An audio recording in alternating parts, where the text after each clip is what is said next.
Good afternoon, everybody. Today we are looking for the production of antibiotic streptomycin. So before studying the streptomycin production, let me introduce what is antibiotics. Antibiotics are the secondary metabolites, which are usually the organic molecules, and they inhibit the growth of another organism when they are used at a lower concentrations. So the first antibiotic which was introduced, it was penicillin antibiotic by Alexander Fleming.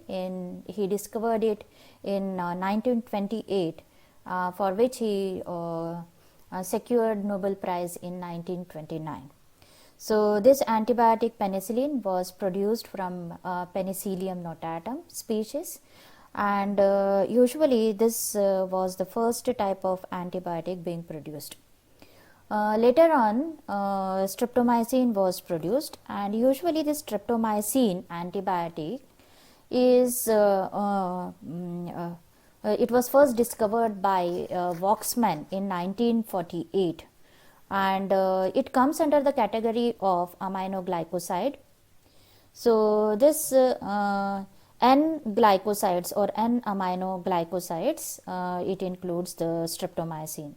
So we are going to see in detail the streptomycin, what is its history, how it is being produced, which type of microorganism is responsible for producing the antibiotic streptomycin, then the metabolic pathway or the biosynthesis of streptomycin production, and the importance and what is the which type of diseases are usually treated by the streptomycin.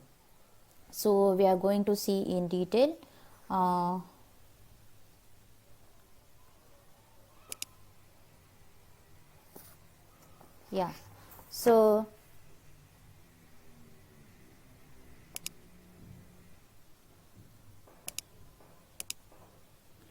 So the evening of March 24, 1882, when Robert Koch, the German physician and scientist, he presented his discovery on Mycobacterium tuberculosis, which causes the disease TB. So this disease was considered as the deadliest. 1/7 of all the human beings, they died because of the tuberculosis, and therefore it was considered that tuberculosis is the major cause of death. That is, it near about usually it resulted in the death of middle age group, which was most means you can say the that is the workforce at that particular time. So despite Koch's discovery, after 60 years the only treatment for tuberculosis was found out, and this usually tuberculosis, by then the tuberculosis, how it spreads, that is through the air or through the contaminated air, it was found out. So the streptomycin was yes. So the streptomycin was usually discovered by the Selman Waxman, and he was awarded with the Nobel Prize. So he was a childhood immigrant from the Ukraine, which was a part of USSR, that is the Russia. He was a Russian-born American microbiologist, and because of his hard work only, he became the professor of microbiology and biochemistry at Rutgers. So the mass manufacture of penicillin was taking place during the World War II, as I have already explained you in earlier lectures. Waxman has been engaged in the study of soil microbes for a number of years. He was basically studying the soil microorganisms. So one of his students, that is French-born René Jules Dubos, he was searching for the antibacterial substances in the soil, and in 1939 Dubos discovered the first antibiotic drug, that is what is called as the gramicidin. So although it fought pneumococcus, means this particular antibiotic was used against the pneumococcus, streptococcus and staphylococcus, but it was too toxic for the use in humans, and therefore it cannot be used for the treatment of diseases against the humans. So Waxman was then inspired by the Dubos discovery, and with the support of Merck Pharmaceutical Company, then he turned his attention to the antibacterial substances which are found in the soil.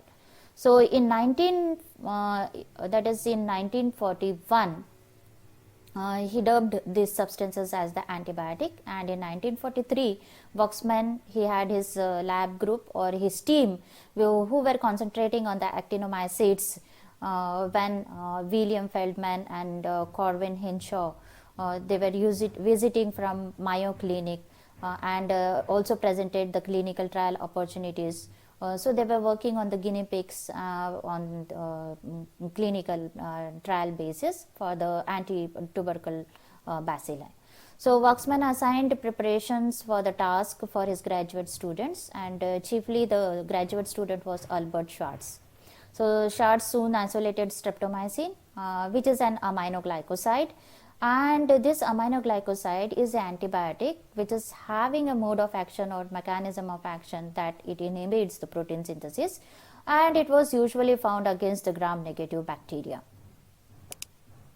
So usually the streptomycin was produced by Streptomyces griseus, and the streptomycin which is produced, since it is an organic compound, it is having a chemical structure, and this is the structure of the streptomycin. So it was isolated on October, this microorganism, that is the actinomycete, was isolated on October 19, 1943 by Albert Schwartz. He was a graduate student of Waxman's lab.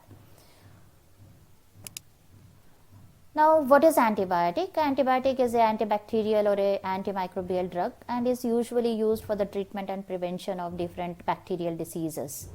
So they may either kill or they can either inhibit the growth of another microorganism when they are used in low concentrations, and they are derived from the bacterial sources, or it can be derived from the plant sources also. So now we will see what is the structure of streptomycin. So streptomycin is characterized chemically, it is aminoglycoside antibiotic, and its chemical formula is C21H39N7O12, and usually it contains the three components, that is streptidine, streptose and streptosamine.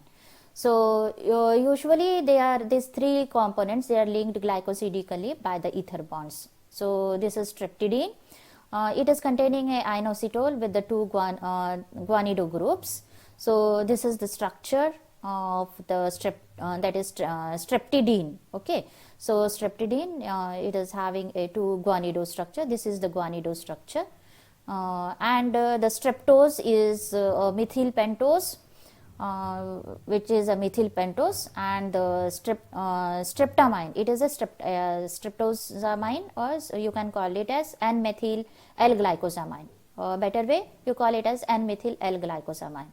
So this structure is N-methyl L-glycosamine. So both guanido groups of streptidine, they are very essential for the antibiotic activity. So what is the in which structure the antibiotic property resides? It is the guanido structure. And removal of even one group reduces the antibiotic activity up to 90%. If you remove or if you cut at this location, then you will see that the antibiotic property is lost. So this is the chemical structure of antibiotic.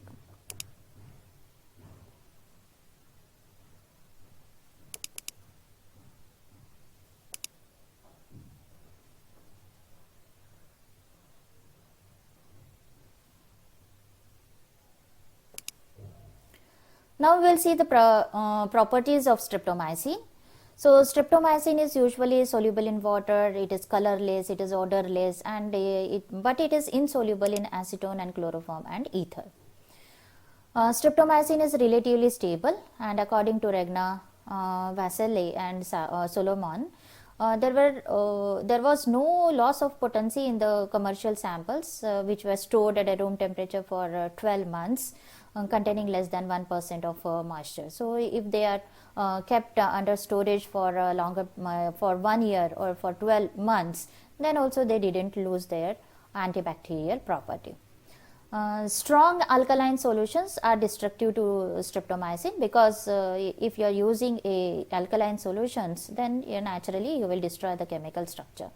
Streptomycin is highly resistant to the action of enzymes and other biological agents, and streptomycin is relatively non-toxic to man. It is non-toxic to man, and therefore it was the first antibiotic to be used against the tuberculosis infection. But it is having a side effect also, because it is having a ototoxicity, or it is having a nephrotoxic effects also. But after the use of streptomycins, there were reactions which were shown, like the presence of pain, irritations, headache, fever, that is the blood pressure drop, or the blood pressure was decreased, and disturbance in the 8th cranial nerve which causes the nephrotoxicity, and skin eruptions, etc. So usually there was also presence of albumin in the urine also, if the streptomycin, that is if the intake of streptomycin was increased. So now this streptomycin, it was basically used for the treatment of Mycobacterium tuberculosis. So since the tubercle bacilli, as you know, it is itself enclosed in the nodules in the body, and they remain dormant for a number of years. So when they become active, they can strike any part of the body, and then it result in the tubercle formation, or resulting in the disease, that is tuberculosis. So now how the streptomycin is working against the tuberculosis, how it is working against the tuberculosis. So first you should know what is the central dogma. Central dogma is that is the DNA is converted to RNA via process transcription, and then the RNA is converted to the protein synthesis. So whatever the information is present in the messenger RNA is translated to the protein molecule, that is the synthesis of protein takes place. So this is your central dogma. So how does the streptomycin work? Streptomycin, so we can also call that how this streptomycin is working. Streptomycin is working by inhibition of the translation process. So how it is usually, you know that you have already studied the translation process. So what happens, that is the subunits, that is 30S subunit and the 50S subunit in the prokaryotes come and bind together, as well as there is a binding of the messenger RNA. Okay, and the translation process continues. So this is the picture which depicts the translation process. Okay, so we'll see what is the mode of action of streptomycin. So you know that ribosome is an amazing machine on which the protein synthesis takes place, and without the ribosome you cannot observe the synthesis of protein. So 16S RNA first binds to the protein, that is the smaller subunit, and it becomes a 30S subunit. So streptomycin is basically a protein synthesis inhibitor. Means what? It is binding to the 16S rRNA of the 30S subunit. It is binding to the 16S rRNA of 30S subunit. Means when the translation is starting, usually the 30S subunit first binds with the 16S rRNA, which is the most important step in the initiation of the translation process. So what this streptomycin is doing? Streptomycin is binding to the 16S rRNA of the 30S subunit of bacterial ribosome, and it interferes with the binding of the that is the formyl methionine. So it doesn't allow the first that is amino acid formyl methionine means it doesn't allow the binding of formal methionine tRNA to the 30S subunits. Means you will not have, actually you will not have the first amino acid bound to the 30S subunit, because it is not allowing the tRNA to bind to that particular location. So this leads to the codon misreading, and eventually the inhibition of protein synthesis is taking place, and untimely the death of the microorganism is taking place, because the microorganism cannot survive if it is not synthesizing the protein properly. Then speculation on this mechanism indicates that the binding of the molecule to the 30S subunit, it interferes with the 50S subunit also. Now, since it is binding with the 16S rRNA and of the 30S subunit, this 30S subunit is also cannot properly bind to the 50S subunit with the messenger RNA strand. So it is not, indirectly it is not allowing the reunion of that is 30S with the 50S also, and this messenger RNA also cannot bind properly, and this results in the unstable ribosomal messenger RNA complex, and because of this it leads to the frame shift mutation. And even if the protein synthesis takes place, that protein synthesis is a defective process, and this leads to the cell death of the microorganism. So usually the humans, they have the ribosome which are structurally different from those in the bacteria, and so the drugs does not have this effect in the human cells, because prokaryotic cell is having a different type of ribosome, and the human beings are having a different, as already we have seen. There is a 30S and 50S subunit, and that is the you have a smaller 30S and the larger 50S subunit, but in eukaryotes you have the smaller 40S and the larger 60S subunits. So since the subunits are different and the ribosomal structure is different, it is not making any sense when usually that particular streptomycin is injected into the human beings. So it is not having any particularly negative effect on the protein synthesis process in the human beings. At low concentrations, however, streptomycin only inhibits growth of the bacteria by inducing prokaryotic ribosomes to misread messenger RNA. Streptomycin is an antibiotic that usually inhibits the gram positive and gram negative bacteria, and therefore it is used as a broad spectrum antibiotic. Now we'll see in the pictorial form. See, streptomycin causes the structural changes and it interferes with the recognition site. See, this is your recognition site where the 16S RNA is usually present in the 30S subunit. So now the messenger RNA is not properly bound, and therefore this is your normal protein synthesis. But here this, when streptomycin is used, usually the streptomycin gets bound to the 30S subunits, and therefore the messenger RNA will not bound properly, and you will not see the proper binding of the 30S to the 50S subunit. And even if the protein synthesis is taking place, it is not showing a normal protein synthesis. It will be a distorted one, because the recognition site is distorted, and because of this the protein synthesis is inhibited, and it will lead to the destruction of the microorganism where that particular streptomycin is used against that particular microorganism. So inhibition of protein synthesis by antibiotics, if we zoom it, see here the streptomycin is changing the shape of the 30S subunit, and because of this it causes the messenger RNA to be read incorrectly, and because of this the tRNA cannot bind properly, and when the tRNA is not binding properly, then the protein synthesis is not taking place in a normal way. Okay, so streptomycin kills the bugs in the flask in the laboratory experiments. So what about what do you think what happens in the patient? So now we need to study and experimental work has to be carried out on animals, and it was done on the guinea pigs. These are the guinea pigs. So usually they carried out the experiments in the guinea pig, and they found that streptomycin works very nicely, and the guinea pigs which were infected with the tubercle bacilli showed means they were found to be having a good recovery from the tubercle. So these are usually the research articles which were published by Feldman and Hinshaw when they were carrying out the clinical trials. So this is about the clinical trial. I am not going in detail about this.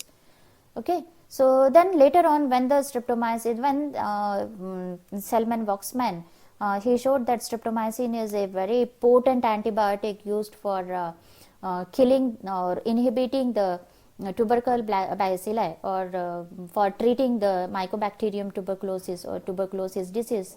Then the George Merck and Merck company, he was a CEO founder of Merck company, and he came forth and he decided for the production of streptomycin. So he developed a process for the streptomycin production, and they together, Waxman, Schwartz and Merck company worked together for the production of streptomycin.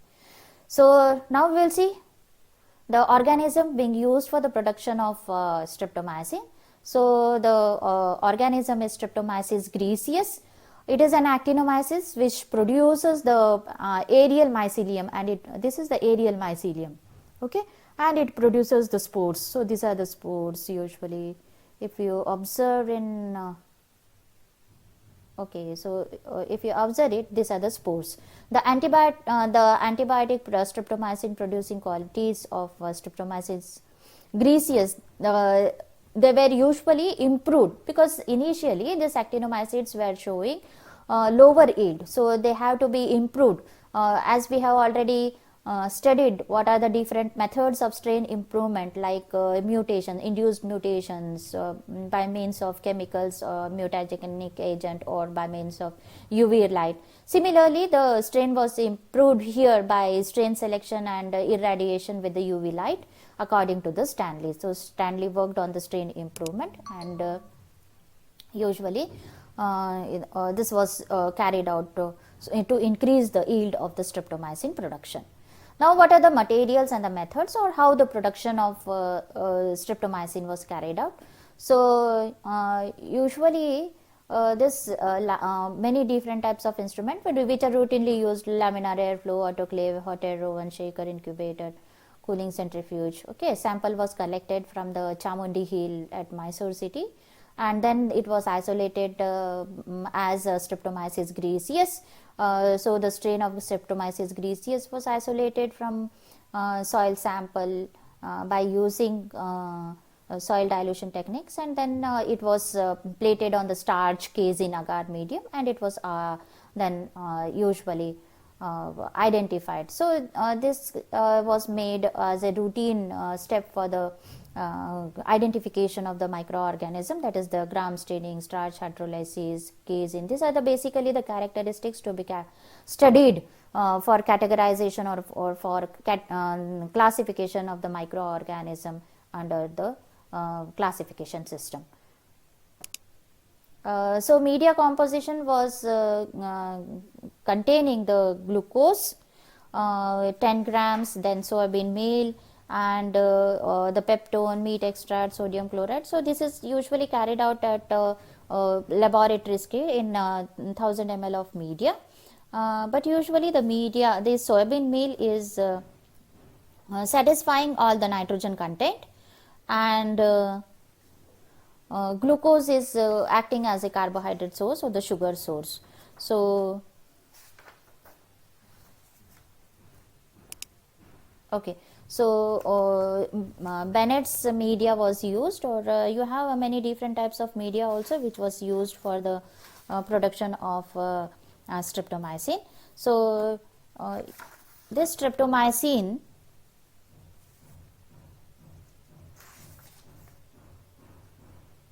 used for streptomycin production, Bennett reported the following raw materials, which included the corn steep water, soybean meal, soybean flour, some peptones, acid hydrolyzed rabbit fur, acid hydrolyzed wheat gluten, acid hydrolyzed tillage obtained from the yeast alcohol fermentation of wheat mash and asparagus bud juice. So many types of raw materials can be used.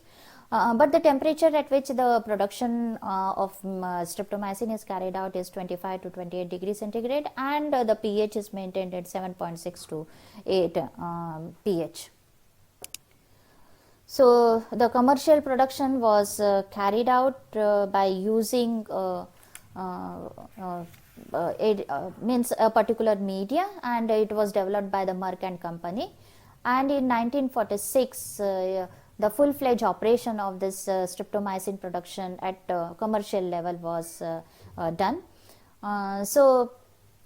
Streptomycin hydrochloride and streptomycin sulfate were produced initially, and it was not produced so in a very highly purified form, but later on many different recovery techniques were used for streptomycin purification. So in 1945, Peck and co workers reported the preparation of crystalline double salt of streptomycin trihydrochloride and trihydrochloride calcium chloride, which was of a high purity. So the salt formula has C21, H39O12 and 7 3 hydrochloride and half CaCl2. So since July 1947, Merck and Company, they manufactured the crystalline form of calcium chloride salt of streptomycin exclusively. So now we will see the fermentation, or how the streptomycin production is usually carried out.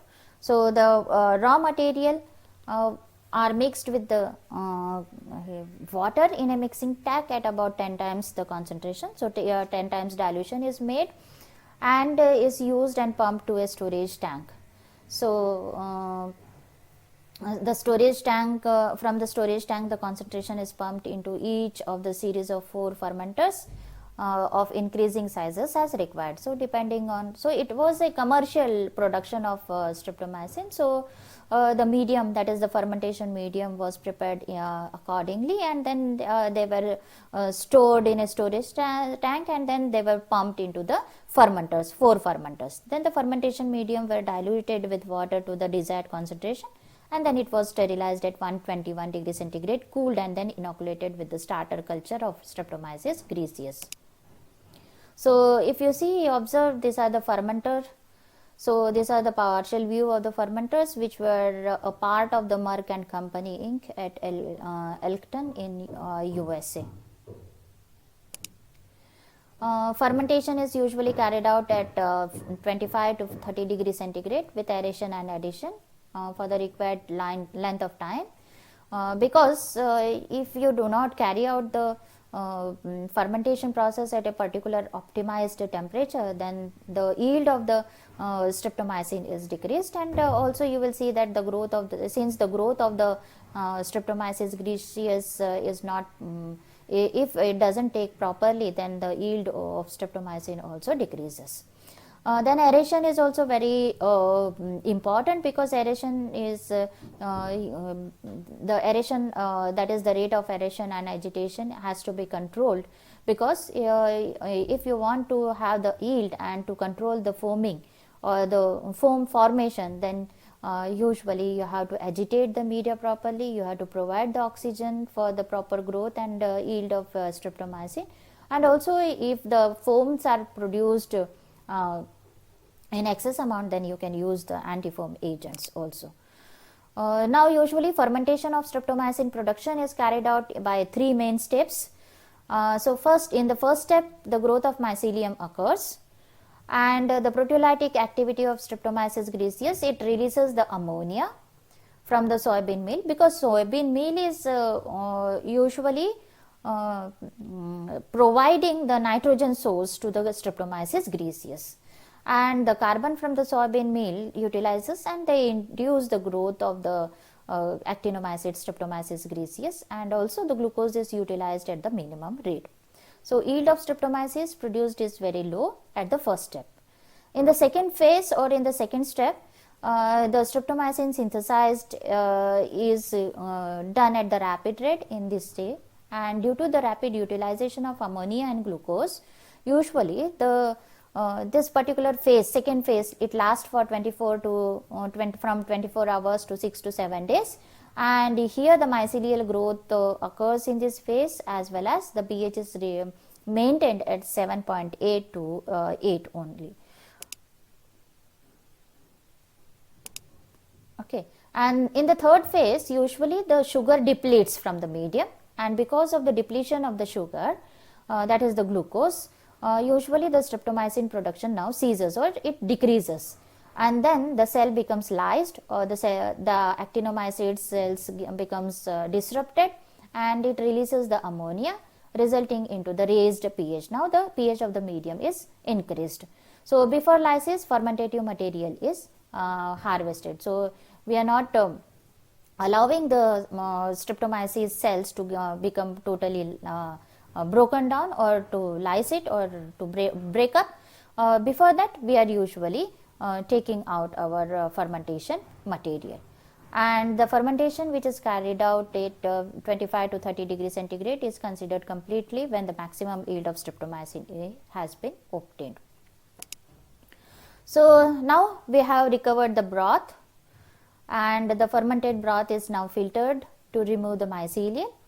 When the mycelial breaks, we are taking out the fermentation broth, and just then after the mycelium breaks, we are taking out the broth, and this is removed. This is accomplished in the Oliver pre-coated pressure filters, and they have the high filtration rate, and these steps are followed before the broth goes to the filter. The filter aid non-absorbent, it is mixed in with the slurry mixing tank, and the amount added depends upon the rate of flow of the liquor. So this is your filter assembly, which is pre-coated pressure filters. So when the broth is circulating here, the from here usually the broth comes down, and then it is filtered through this, and it is collected in this particular round bottom flask.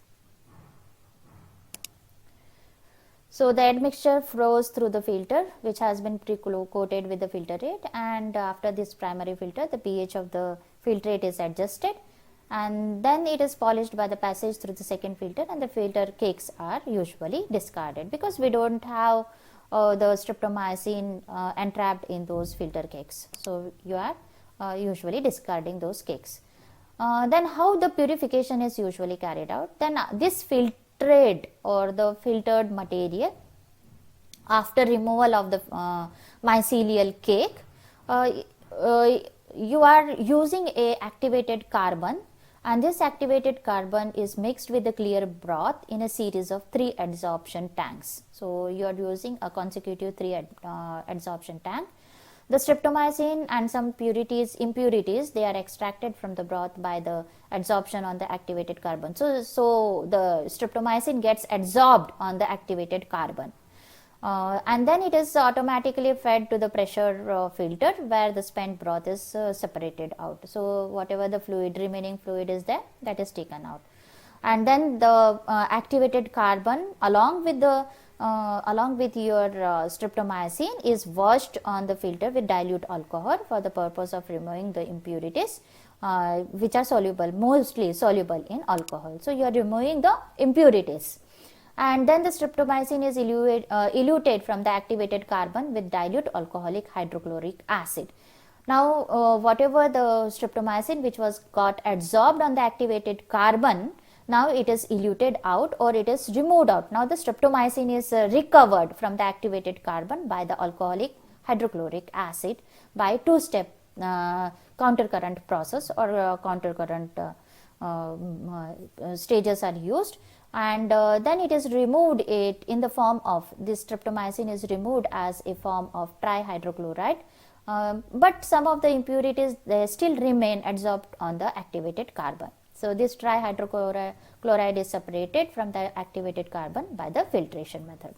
So the elution unit, they are especially constructed in order to prevent the formation of metallic salts, and this could usually contaminate the streptomycin, which are composed of elution tanks which are lined with the rubbers, pipes and fittings of the porcelain, because streptomycin has to be obtained in the highly purified state and it should not come in contact with the metal. So, this particularly elution tanks, they are made up of either porcelain, that is the fittings of the porcelain, or it can be made up of the rubber pipes. Okay.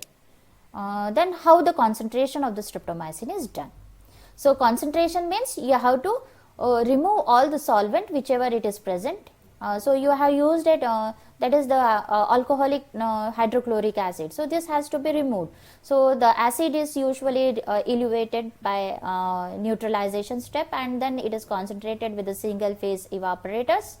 So, usually this it is concentrated by passing through a series of 3 evaporators, and these evaporators are maintained at 60 degrees centigrade, and the concentrate which leaves the third evaporator or a dehydrator, it contains near about 25% of solids, and among those 25% of solid, it is less than 1/4% which is your streptomycin according to the porter.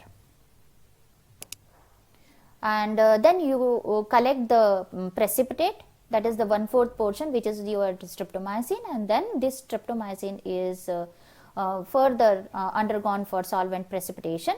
So, this concentrate thus obtained is treated with the acetone.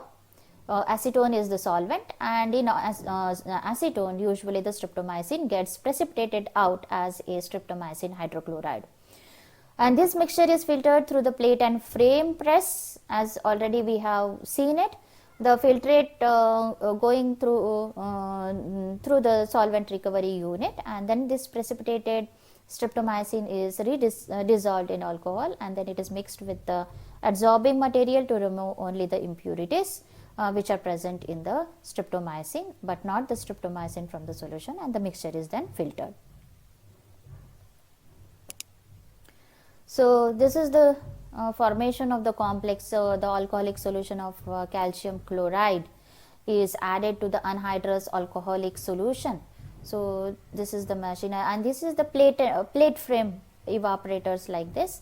So, the crystalline complex is now it is of having a highly purified state, that is it is 98% or higher in the highly purified stage. So, final operations is usually carried out under the aseptic conditions, and the crystalline complex is dissolved in the pyrogen free water. So, we do not want any metal ions or any salts in the water. So, it is dissolved in pyrogen free, and then it is passed through the biological filter in order to remove any contaminated microorganism, and then again it is dried in on the stainless steel trays. These are the stainless steel trays under the frozen conditions under the vacuum. So, now we are obtaining a dry powder or a dry cake, and this dry cake is then powdered under the high vacuum sublimation using the sterile steel balls. So, everything is in a commercial, usually it is this photograph is of a mill which is powdering the dried cake, means the dried cake which we have obtained from the steel plates, that is the racks which earlier I have shown you. That is, then this milling is done by means of steel balls, the grinding, and you will obtain a powder form. And then this streptomycin powder is weighed into the sterile vials, and usually the procedure is carried out on a delicate prescription balance.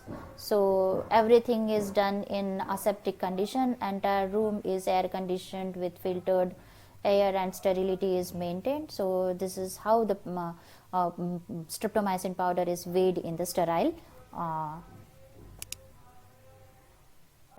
conditions. Okay. So, in 1948 streptomycin production video came forward, and this was how it was packaged and how the operations were carried out in its aseptic rooms, and it was having a 10% of humidity. So, now not only the production and its recovery, purification has to be done, you have to see that the contamination is not taking place in the streptomycin vials also. So, in order to prevent the contamination of the products, your special techniques were used. they were using a sterile uniform, sterile shoes, even they had to cover up their heads with the sterile caps and all those things to reduce the microorganisms in the air. And triethylene glycol was used as a disinfecting aerosol. So for room sterilization, triethylene glycol was used, and ultraviolet lamps were also used to sterilize the cubicles where the antibiotics was exposed to the air for a short period of time. So they were taking all the measures for usually to avoid the contamination of the microorganisms. Okay. Now the Waxman, he proposed the establishment of the following units. So how he should say that how to calculate the potency, because when they were doing a clinical trial, they used the guinea pigs. Means to guinea pigs, they have to give a particular amount, or they have to give a unit of streptomycin, and so that when you obtain a result, you can say that this unit of streptomycin is resulting in the inhibition of this particular bacteria. So the unit was framed or established. The S unit and the L unit were established by the Waxman. And S unit means it is the amount of the streptomycin which inhibits the growth of standard strain of E. coli in 1 ml of nutrient broth. So that is what is called as the E. coli unit, or the L unit, which was considered as the amount of streptomycin used to inhibit the growth of standard strain of E. coli in 1 liter of medium. That is what is called as the L. Means L unit is equivalent to 1000 S units. Okay. And G unit means it is the 1 gram of crystalline streptomycin used for the inhibition of the E. coli.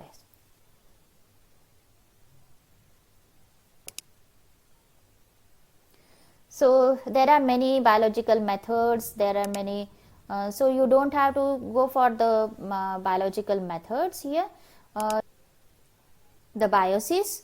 So what type of metabolic pathway is usually observed in the Streptomyces graeseus, and how the streptomycin is biosynthesized or synthesized. So from glucose, D-glucose, you will have D-glucose 6-phosphate, and then you have the 3 different pathways. D-glucose 1,6 from D-glucose 6-phosphate, you get D-glucose 1-phosphate, or either you can get D-glucosamine 6-phosphate, or you can get the myoinositol 1-phosphate. From this myoinositol 1-phosphate, you get myoinositol, and then you get the streptidine 6-phosphate, one of the component. From D-glucose 1-phosphate, you get dehydrostreptose 1, that is DP, and this is the uridine diphosphate and methyl D-glucosamine 6-phosphate. From this you get N-methyl L-glucosamine. This is the another component. Then this dehydrostreptose is combining with the streptidine to form a 4-O dehydrostreptosyl streptidine 6-phosphate, and then this combines together to form the dehydrostreptomycin 6-phosphate, and then you get the streptomycin 6-phosphate, and later on you get the that is the streptomycin. So this is the outline of the streptomycin bioproduction. We have seen the streptomycin biosynthesis. Now we will see the hydrolysis of streptomycin. So when streptomycin is hydrolyzed in acid, or when acid hydrolysis is carried out of streptomycin, usually we have already studied what are the 3 components of the streptomycin. So acid hydrolysis will result in the formation of components, that is the streptidine and N-methyl L-glucosamine, and this is the streptose. So usually this alkaline hydrolysis of streptidine will yield the streptamine. This is the structure of streptamine when the alkaline hydrolysis is further carried out, and the N-methyl L-glucosamine and streptose will upon hydrolysis will yield N-methyl L-glucosamine plus streptose. Now you see that there is a CHO. This CHO is very important in the streptose molecule. I will explain you in this slide. So what is the difference in between the dihydrostreptomycin? So the only difference in between the structure of streptomycin and dihydrostreptomycin is there is a presence of hydroxyl alcoholic group, that is CH2OH, in place of CHO group. So already I have said you. So in streptomycin, instead of this you have alcoholic group instead of CHO group. So in dihydrostreptomycin you have in dihydrostreptomycin there is a presence of hydroxylic alcoholic group, that is CH2OH, in presence of CHO group, and of the streptose moiety, and usually it is a semi-synthetic derivative which is obtained by the catalytic dehydrogenation of streptomycin. So it has similar mechanism of action. Also pharmacokinetic aspects and toxicological properties are very much similar that of the streptomycin. Usually what is, now we'll see the importance of dihydrostreptomycin, because this streptomycin is used for the treatment of tuberculosis in various animals. So it is of very much clinical importance. And when you compare the streptomycin with the dihydrostreptomycin, usually it is less neurotoxic than streptomycin, and it is having a high frequency of this dihydrostreptomycin is having a high frequency of ototoxicity, means it can result in deafness, म्हणजे तुम्हाला कमी ऐकायला येईल जर का ही antibiotic तुम्ही घेतली तर. It is used in combination with procaine penicillin to treat the systemic infections. If you have a systemic infections like skin diseases that is if it is related with the the blood related infections, then usually it is used to treat this infections. It is not recommended for humans as it is ototoxic. Hence it is mostly used for the veterinary purpose, means in order to treat the animal diseases, and for the treatment of the systemic infections they are mostly used. Okay. So this is the structure of dihydrostreptomycin. Earlier in streptomycin there was a CHO group, but now it has been replaced by CH2OH. We will see the toxicity of the streptomycin. See, it is having ototoxicity. Ototoxicity means it is related with the auditory system. Means there is a loss of hearing, or vestibular damage is there, dizziness, or you will see a vertigo, something like that, because you will not have a proper equilibrium in your ear. Neomycin, kanamycin and amikamycin, they are also most ototoxic drugs. Streptomycin and gentamicin are the most vestibular toxic, because it damages the vestibule, that is the vestibular structure which is present in the ear. Nephrotoxicity means aminoglycosides, they are mainly excreted by glomerular filtration, means it is the filtration which is usually found in the kidney. That is what is called as the glomerular filtration. So it is having causing a acute renal insufficiency, because the filtration is not taking place properly, and it will have the tubular necrosis. So you will damage the kidneys also. Neomycin is the most nephrotoxic drug. Streptomycin is the least one. Means if you compare the streptomycin with the neomycin, you can use streptomycin for the treatment, but it is having less toxicity, less nephrotoxicity when compared with the neomycin.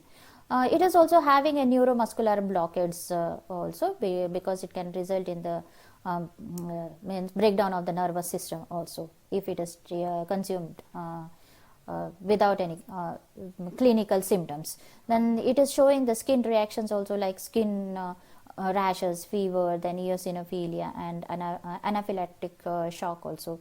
It can result in various types of hypersensitivity reactions. So these are the various hypersensitivity reactions which is usually found related with the toxicity of the streptomycin. So thank you for your attention, and I only wish that even if you are suffering from any of bacterial infections, you should first try without antibiotics. You should try to get well soon without the use of the antibiotics, because of the excessive use of antibiotics only, where now most of the microorganisms or the bacterial species, they have become multi-drug resistance, and the best example is Staphylococcus aureus, which was earlier very sensitive to the penicillin, but now the Staphylococcus aureus or other type of microorganisms also, they have become resistant to different types of antibiotics. So antibiotic is not always the answer. Your immune system is natural, nature's gift, and first you try to think or try to combat this particular bacterial infections or the microbial infections with without the use of any type of medicines or any types of antibiotics. Thank you once again.